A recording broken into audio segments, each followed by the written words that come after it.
56 अनुच्छेद 56 अनुच्छेद 56 में राष्ट्रपति का कार्यकाल बताया गया। क्या बताया गया? कार्यकाल।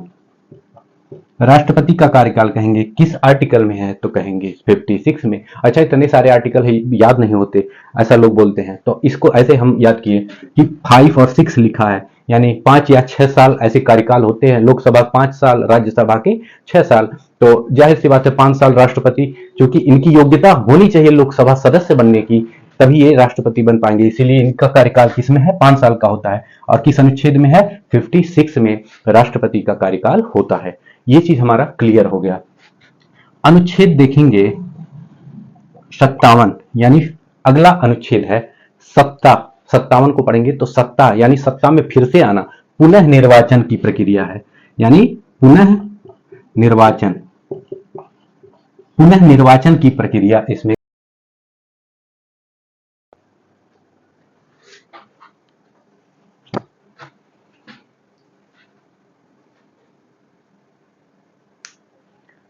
आप सभी मित्रों का मेरे चैनल एके रिसर्च एकेडमी पर स्वागत है।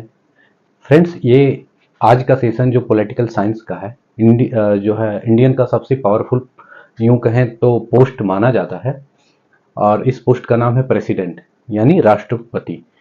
अब चूंकि देखिए मेन चीज ये होता है इसमें, राष्ट्रपति यानी कि प्रेसिडेंट देखिए मेन बात है हमारे इंडियन कॉन्स्टिट्यूशन में और अमेरिका के कॉन्स्टिट्यूशन में, मतलब देयर आर मेनी डिफरेंसेस। क्योंकि वहां की चीजों से हमने तो संविधान में कुछ चीज कॉन्स्टिट्यूशन में एब्जॉर्ब किया है, लेकिन यहाँ पर बहुत चीजें हमको डिफरेंस देखने को मिलती है। क्यों ऐसा क्यों होता है? ये जो राष्ट्रपति का पद है, अमेरिका के राष्ट्रपति, क्योंकि वहां का देखिए, वहां के राष्ट्रपति का कार्यकाल 4 साल का होता है, और वहां का सबसे जो पावरफुल पर्सन होता है यानी प्रेसिडेंट होता है। लेकिन हमारे देश में ये कार्यपालिका का प्रधान होता है। कार्यपालिका का प्रधान, यानी ये जो राष्ट्रपति हैं कार्यपालिका के प्रधान होते हैं। यानी आर्टिकल 77 कहता है कि ये जितने भी कार्य होंगे शासन के, वो इनके नाम पर, कार्यपालिका के इनके नाम पर किए जाएंगे। सबसे, चूंकि भारत एक लोकतांत्रिक गणराज्य है, इसीलिए यहां सबसे ज्यादा पावर अगर किसी को देखा जाए तो वो है पीएम। क्योंकि रिसेंट में देखिए चुनाव हुआ है, लोकसभा चुनाव हुआ है, और लोकसभा चुनाव में चूंकि इनकी रिस्पॉन्सिबिलिटी होती है प्रेसिडेंट की कि जो है आप ये शपथ दिलाना, जितने भी कैबिनेट मिनिस्टर हैं, प्रधानमंत्री हैं, उनकी नियुक्ति करना, तो इसीलिए ये पोस्ट इंपॉर्टेंट हो जाता है। अब इसमें देखेंगे हम लोग कि जो राष्ट्रपति हैं आखिर इनकी नियुक्ति किस किस आर्टिकल में है, और इनकी नियुक्ति से संबंधित क्या क्या चीजें हैं जो हमें जानना चाहिए, और कितना कार्यावधि है, मतलब सारी चीजें कवर करने का प्रयास करेंगे। अब मेन चीज होती है कि राष्ट्रपति जो होते हैं, देश के शासन को चलाने के 3 पहलू हैं। यानी 3 पहलुओं में पहला है, शासन व्यवस्था को अगर हम चलाएंगे तो व्यवस्थापिका है, एक कार्यपालिका, एक न्यायपालिका।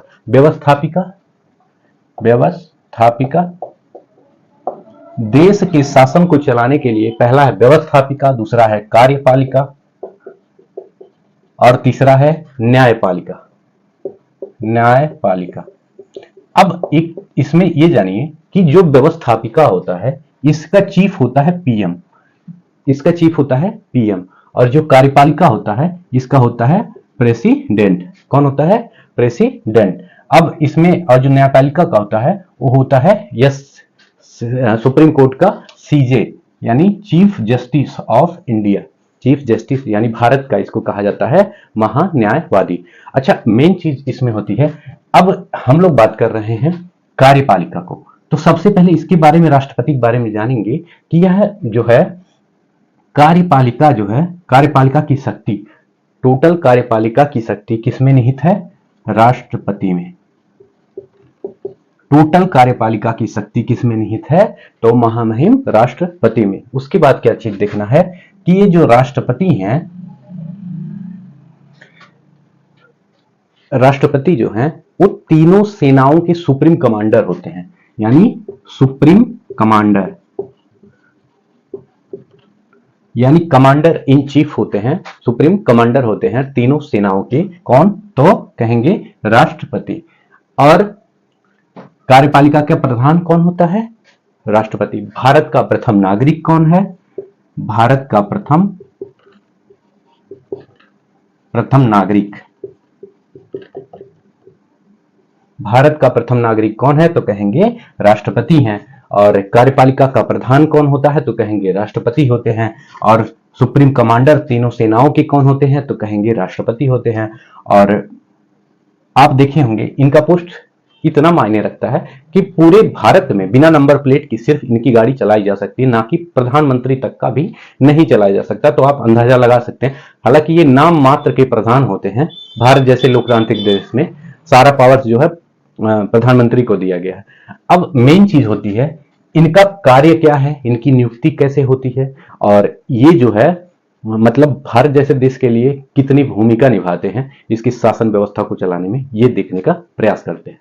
अब देखिए इनकी नियुक्ति शुरू होती है आर्टिकल 52 से, यानी अनुच्छेद 52 से। अनुच्छेद 52 में साफ साफ कहा गया कि भारत का एक राष्ट्रपति होगा। यानी अनुच्छेद 52 में कहा गया कि भारत का एक राष्ट्रपति होगा। यानी अनुच्छेद 52 में कहा गया कि भारत का एक राष्ट्रपति होगा। उसके बाद आगे बढ़ेंगे जब अनुच्छेद 53 यानी आर्टिकल 53 में कहा गया कि जो राष्ट्रपति हैं वह कार्यपालिका के प्रधान होंगे। क्या होंगे? कार्यपालिका के प्रधान, कार्यपालिका के प्रधान होंगे। ठीक है, यानी 52 में कहा गया भारत का एक राष्ट्रपति होगा, 53 में कहा गया वह कार्यपालिका के प्रधान होंगे। 54 में क्या कह रहे हैं ये? आर्टिकल 54 में कह रहे हैं कि राष्ट्रपति का निर्वाचन कैसे होगा। यानी राष्ट्रपति का निर्वाचन जो आर्टिकल 53 में कहे कि वह कार्यपालिका का प्रधान होगा, चाहे वो कार्यपालिका की शक्ति का स्वयं प्रयोग करें, चाहे अपने अधीनस्थ अधिकारियों से करवाएं। उसके बाद 54 में राष्ट्रपति का निर्वाचन है कि इनका निर्वाचन मंडल कैसे बने। तो निर्वाचन मंडल के बारे में आपको पता है, राष्ट्रपति को जो लोग वोट देते हैं वो कौन होते हैं? लोकसभा के सदस्य होते हैं। लोकसभा के सदस्य, यही कंफ्यूजन, सदस्य नहीं निर्वाचित सदस्य होते हैं, प्लस विधानसभाओं के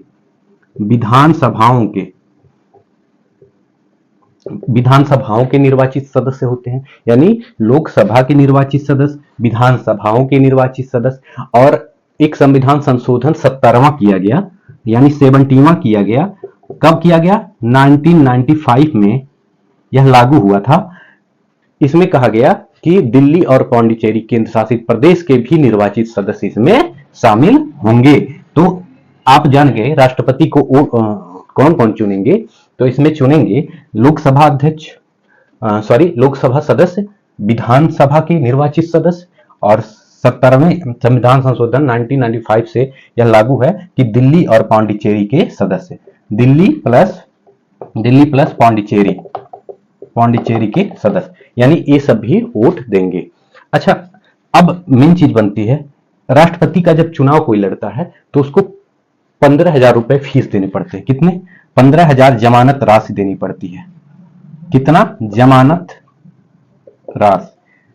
जमानत देना पड़ता है 15,000। और अगर वह टोटल वोट का 1/6% भी नहीं पाता तो उसकी जमानत जब्त मानी जाती है। यानी अगर 60 वोट टोटल है और अगर 10 भी नहीं पाया तो उसकी जमानत जब्त हो जाएगी।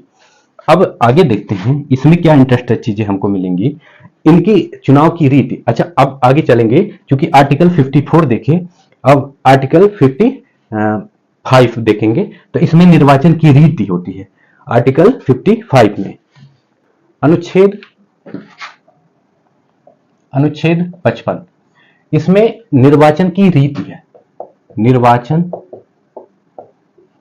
है। राष्ट्रपति के निर्वाचन की रीत पूछेंगे किस आर्टिकल में है, तो कहेंगे 55 में। अच्छा, इस निर्वाचन रीत में क्या क्या प्रोविजंस हैं? तो इस निर्वाचन रीत के अकॉर्डिंग इसमें इसका राष्ट्रपति का चुनाव होता है कि अनुपातिक प्रतिनिधित्व के आधार पर, अनुपातिक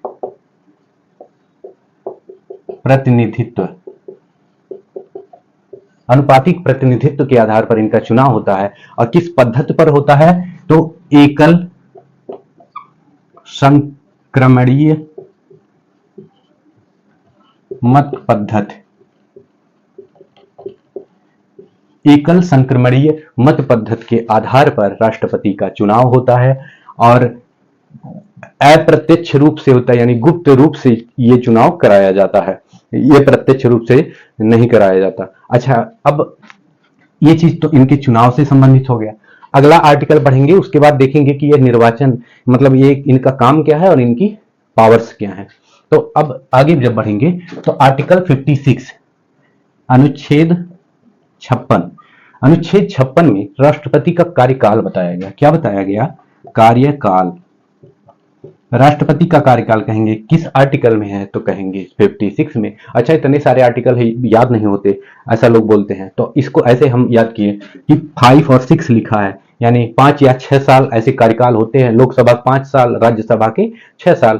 तो जाहिर सी बात है 5 साल राष्ट्रपति, क्योंकि इनकी योग्यता होनी चाहिए लोकसभा सदस्य बनने की, तभी ये राष्ट्रपति बन पाएंगे। इसीलिए इनका कार्यकाल किसमें है? 5 साल का होता है। और किस अनुच्छेद में है? 56 में राष्ट्रपति का कार्यकाल होता है। ये चीज हमारा क्लियर हो गया। अनुच्छेद देखेंगे 57, यानी अगला अनुच्छेद है सत्ता। 57 को पढ़ेंगे तो सत्ता यानी सत्ता में फिर से आना, पुनः निर्वाचन की प्रक्रिया है, यानी पुनः निर्वाचन की प्रक्रिया इसमें बताया गया कि राष्ट्रपति अगर एक बार जीत जाते हैं क्या दोबारा जीत सकते हैं और कैसे जीत सकते हैं, ये चीज बताया गया है। पुनः निर्वाचन की प्रक्रिया इसमें बताई गई है। ठीक है, ये चीज हमारा क्लियर हो गया। अब आगे जब बढ़ेंगे तो आ जाएगा 58, अनुच्छेद 58, अनुच्छेद 58। और 58 में क्या है? आर्टिकल 58 में कहा गया कि योग्यता क्या होगी राष्ट्रपति बनने के लिए। तो योग्यता अगर पूछेगा तो किस आर्टिकल में है? तो योग्यता यानी जो योग्यता प्रदर्शित करते हैं कक्षा 5 से कक्षा 8 के बीच जो बच्चे मेधावी होते हैं, ऐसे करके हम याद कर सकते हैं कि वो योग्यता अपनी प्रदर्शित करते हैं 5 से 8 के बीच जब उनकी पढ़ाई चल रही होती है, 5 to 8। अच्छा, योग्यता में क्या? योग्यता में पहला नंबर वही आपका होता है कि वह क्या हो? भारत का नागरिक। भारत का नागरिक सबसे पहला क्या होना चाहिए कि वह भारत का नागरिक हो, और दूसरा लोकसभा सदस्य बनने लायक हो। लोकसभा सदस्य लायक हो, और पागल या दिवालिया नहीं होना चाहिए। उसके बाद जो है मेन चीज ये है कि किसी लाभ के पद पर ना हो, वगैरह वगैरह, ये सारी है, लेकिन बस। और तीसरा है कि वह 35 साल पूरा कर चुका हो, 35 साल की उम्र क्रॉस कर गया हो, तभी वह प्रेसिडेंट बनने के लायक होगा। ये थी प्रेसिडेंट की योग्यता, यानी आर्टिकल 58। आर्टिकल 58 यही थी। अब देखिए, अभी हाल ही में प्रधानमंत्री मोदी जी ने क्या लिया है? ओथ लिया, यानी शपथ लिया, और उनकी कैबिनेट का गठन हुआ, तो राष्ट्रपति की भूमिका उसमें अहम हो जाती है। इसीलिए हम लोग आज राष्ट्रपति की बात कर रहे हैं, और इसमें क्या क्या उनके पावर्स हैं, सारी चीज हम इस क्लास में देखने का प्रयास करेंगे। अब आगे बढ़ते हैं तो यहां देखेंगे आर्टिकल 59, अनुच्छेद 59। अनुच्छेद 59 में इनको वेतन दिया जाएगा। अच्छा, इनको वेतन दिया जाएगा, वो भी भारत की संचित निधि, जो निधि बनी है, मतलब भारत के संचित निधि से ही इनको वेतन मिलना चाहिए। भारत के संचित निधि, भारत की संचित निधि से इनको वेतन दिया जाएगा। ये आर्टिकल कौन बताता है? 59 बताता है कि भारत की संचित निधि से राष्ट्रपति को वेतन दिया जाएगा। उसके बाद फिर आ जाएंगे आर्टिकल 60 में। 60 में क्या करेंगे? ये शपथ लेंगे। 60 में है शपथ। अच्छा, ठीक है, शपथ के बारे में पढ़ेंगे 60 में। तो इनको शपथ कौन दिलाएगा? इनको शपथ दिलाएंगे कौन? Chief justice of. तो राष्ट्रपति को शपथ कौन दिलाएगा? Chief justice of India. यानी शपथ किसमें है? ये है अनुच्छेद 60 में। अनुच्छेद 60 में। और कौन दिलवाएगा? तो ये दिलवाएंगे यानी सीजे। सीजे यानी भारत के मुख्य न्यायाधीश। मुख्य न्यायाधीश। भारत के मुख्य न्यायाधीश दिलवाएंगे इनको शपथ। और इनका में देख चुके हैं, इनका कार्यकाल होता है 5 साल, लेकिन उससे पहले ये उपराष्ट्रपति को अपना त्याग पत्र दे सकते हैं और उपराष्ट्रपति को तुरंत लोकसभा सदस्य को, वो लोकसभा अध्यक्ष को क्या करना होता है, बताना पड़ता है। और 6 महीने के अंदर राष्ट्रपति का चुनाव हो जाना चाहिए। 6 माह के अंदर राष्ट्रपति का चुनाव हो जाना चाहिए, ये कंपलसरी है। आगे बढ़ेंगे तो देखेंगे कि शपथ हो गया इनका, राष्ट्रपति का शपथ के बाद तुरंत महाभियोग, ऐसे याद कर लेंगे, शपथ हुआ फिर महाभियोग हो गया। यानी अनुच्छेद 61 यानी आर्टिकल 61 देखेंगे, और आर्टिकल 61 में शपथ जो है महाभियोग की बात की गई है।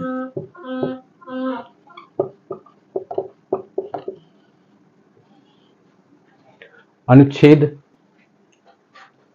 यानी आर्टिकल 61 बताता है कि राष्ट्रपति पर महाभियोग की प्रक्रिया लगाई जाएगी, और कम से कम, अच्छा, राष्ट्रपति के चुनाव में 50 अनुमोदक होने चाहिए और 50 प्रस्तावक होने चाहिए, ये चीज भी हमें याद रखना है। और महाभियोग लगाया जाएगा, महाभियोग किसी भी सदन में, चाहे वो लोकसभा हो और चाहे राज्यसभा, यानी किसी भी सदन में महाभियोग की प्रक्रिया लगाई जा सकती है, लोकसभा में भी और राज्यसभा में भी। किसी भी संसद के किसी भी सदन में इसको क्या किया जा सकता है, इसको जो है महाभियोग इनके खिलाफ डाला जा सकता है। अच्छा, एक चीज और देखना है, क्योंकि ये राष्ट्रपति जो होती है ये संसद के अंग होते हैं, हमने पहले नहीं बताया, ये चीज देखिएगा, इन्हीं से मिलकर संसद बनता है। यानी एक लोकसभा और एक होता है राज्यसभा और एक होता है राष्ट्रपति।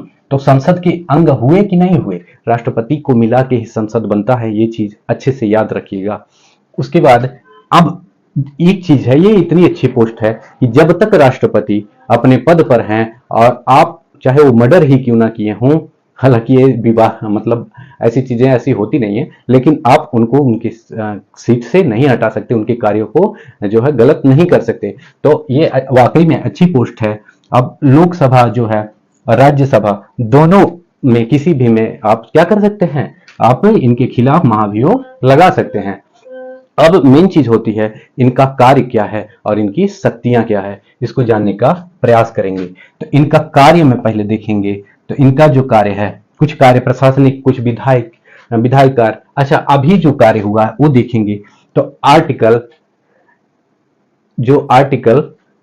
74 है, आर्टिकल 74 है, 74 के अकॉर्डिंग ये मंत्री परिषद का गठन करेंगे। मंत्री परिषद, राष्ट्रपति जो है मंत्री परिषद का गठन करेंगे, और उसमें लोकसभा के बहुमत दल के नेता को प्रधानमंत्री चुनेंगे। किसमें, यहां तो मंत्री परिषद का गठन कर लिए, और जो अनुच्छेद है हमारा 75, इसके अकॉर्डिंग प्रधानमंत्री की नियुक्ति करेंगे, पीएम की नियुक्ति करेंगे। कौन, लोकसभा के बहुमत प्राप्त दल के नेता को प्रधानमंत्री चुनेंगे। और 74 कहता है कि यहां पर एक मंत्री परिषद का गठन किया जाएगा, और 75 कहता है कि जो है प्रधानमंत्री की नियुक्ति करेंगे। अब जब प्रधानमंत्री नियुक्त हो गए तो इनसे परामर्श लेकर राष्ट्रपति क्या करेंगे, अन्य मंत्रियों की नियुक्ति करेंगे, अन्य मंत्रियों की नियुक्ति करेंगे। कौन, राष्ट्रपति। ये चीजें हमने देख लिया कि किसकी किसकी नियुक्ति करेंगे। अच्छा, अनुच्छेद 78 भी इंपॉर्टेंट हो जाता है, यानी आर्टिकल 78 इंपॉर्टेंट हो जाता है कि इसमें प्रधानमंत्री का कर्तव्य होता है कि सभी कार्यों से राष्ट्रपति को रूबरू कराएं, उनके संज्ञान में लाएं। यानी प्रधानमंत्री का कर्तव्य होता है, पीएम का कर्तव्य होता है कि अपने सभी जो है कार्यों को वो राष्ट्रपति के संज्ञान में लाएं, राष्ट्रपति के संज्ञान में लाएं। यानी प्रधानमंत्री का कर्तव्य होता है आर्टिकल 78 के तहत कि वो अपने सभी कृत्यों को राष्ट्रपति को बताएं। ये चीज हो गया। अभी नियुक्ति हो गई, शपथ राष्ट्रपति को कौन दिलाता है, चीफ जस्टिस ऑफ इंडिया, यानी भारत के मुख्य न्यायाधीश। अच्छा, राष्ट्रपति का पद अगर खाली रहता है तो उपराष्ट्रपति इनके पदभार को संभालते हैं, अगर उनका भी पद खाली रहता है तो सुप्रीम कोर्ट के मुख्य न्यायाधीश इनका पद संभालते हैं। ये चीज हमें याद रखना है। अब इनको एक बहुत अच्छी मतलब अच्छी शक्तियां दी गई हैं, उन शक्तियों की बात करते हैं। देखते हैं कौन कौन सी जो बहुत ज्यादा हम लोग देखेंगे कि जो राष्ट्रपति हैं शक्ति। पहले नंबर आप देखिए, ये 72 आर्टिकल अनुच्छेद अनुच्छेद 72 के अकॉर्डिंग इन्हें क्षमादान, मृत्युदंड को माफ करने की शक्ति दिया गया या सजा को कम करने की शक्ति दी गई। यानी मृत्युदंड जैसी शक्तियां ये क्या कर सकते हैं, खत्म कर सकते हैं। जिनको सुप्रीम कोर्ट ने मृत्युदंड की सजा दी है उनको ये माफ करने का अधिकार रखते हैं। इनकी सबसे बड़ी शक्ति है। हालांकि राज्यों में गवर्नर को भी शक्ति है, लेकिन वो मृत्युदंड को नहीं माफ कर सकते और सजा को कम कर सकते हैं। बस इतना हमको जानना है। मृत्युदंड आर्टिकल 72 के अकॉर्डिंग या तो मृत्युदंड को क्षमा कर सकते हैं या सजा का लघुकरण कर सकते हैं। ये इनकी अहम पावर हो जाती है। अच्छा, और आगे देखेंगे तो ये आर्टिकल 108 ये संयुक्त अधिवेशन बुलाने का काम करते हैं। संयुक्त अधिवेशन, संयुक्त अधिवेशन मतलब संसद के दोनों सदनों का सत्र ये बुला सकते हैं और ये सत्र साल भर में कम से कम 2 बार होना चाहिए। ठीक, ये चीज क्वेश्चन आया हुआ है, कम से कम 2 बार होना चाहिए सत्र। अब ये संयुक्त अधिवेशन यानी लोकसभा राज्यसभा का बुलाने का जो है अधिकार रखते हैं। किस आर्टिकल के तहत, तो कहेंगे 108 यानी 108 के तहत।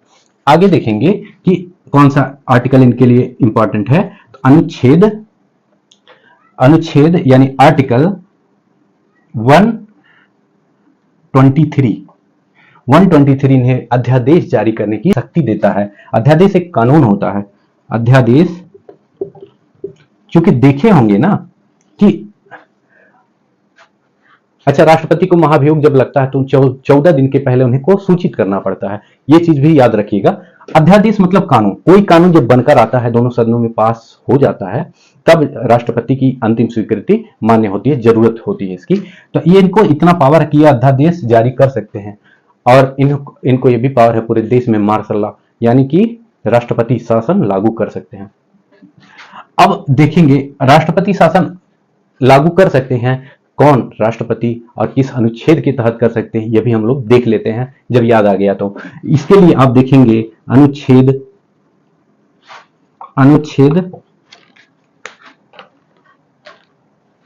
आर्टिकल 352, फिर आर्टिकल 356, फिर आर्टिकल 360।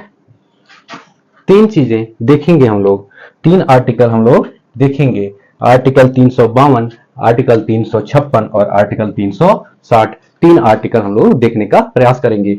आर्टिकल 352 कहता है कि अगर बाहरी आक्रमण हो, सशस्त्र विद्रोह हो, तो राष्ट्रपति शासन लागू हो जाएगा। राष्ट्रपति शासन लागू हो जाएगा अगर बाहरी आक्रमण होगा तो। ये कई बार लागू, कई बार नहीं, हालांकि ये बहुत कम बार लागू हुआ है। और नीचे वाला जो है ये आर्टिकल 360, ये वित्तीय आपातकाल है। वित्तीय आपातकाल, तो ये अभी तक लागू नहीं हुआ। वित्तीय आपात अभी तक लागू नहीं हुआ। सबसे ज्यादा 119 से ज्यादा बार ये लागू हुआ 356।